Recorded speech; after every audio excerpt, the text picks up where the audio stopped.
Hi, I'm Jourdan Bell with Texas A&M AgriLife, and today we are back at the North Plains Groundwater Conservation District's Water Conservation Center that is north of Dumas, Texas.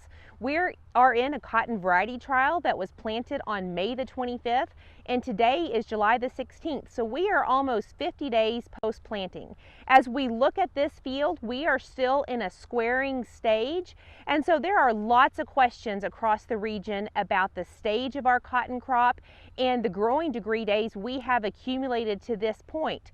Our cumulative growing degree days are really not that far off of our average for cotton planted at this time. However, we are seeing that over the last 20 to 25 days, our daily growing degree days have really started to lag.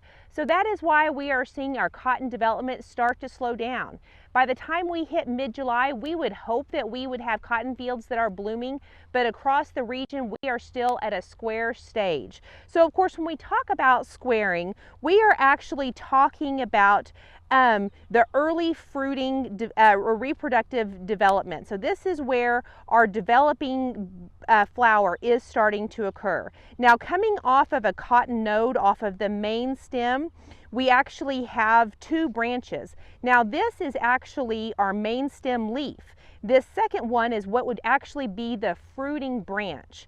And off of the fruiting branch, we then have subtending leaves that actually feed every square. So this square is actually probably what we would consider approaching a midpoint. So from match head to midpoint. And maybe in the next week, we'll actually see this become a candle. And then in another week and a half, we'll actually see a bloom.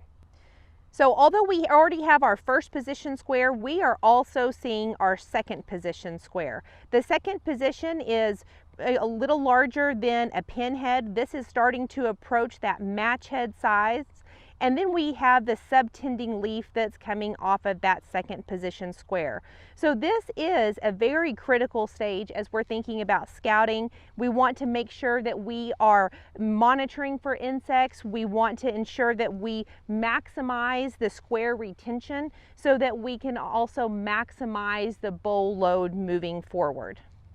So as we discuss our daily maximum temperatures and discuss our growing degree days, it really has been beneficial that we have not had many days in excess of 100 degrees this summer. And so even though cotton development is driven by heat, when we approach those upper temperatures, that plant is stressed. And so the heat that is being accumulated is not beneficial. Those are not effective heat units because the plant is trying to maintain growth and development as well as minimize stress. So since June the 25th, we actually have not had one day above 95 degrees. So not only have we not accumulated as many growing degree days as we would have hoped, but we're also not as stressed. So it's really going to be interesting to see how development is affected this year and how ultimately our lint production is also affected.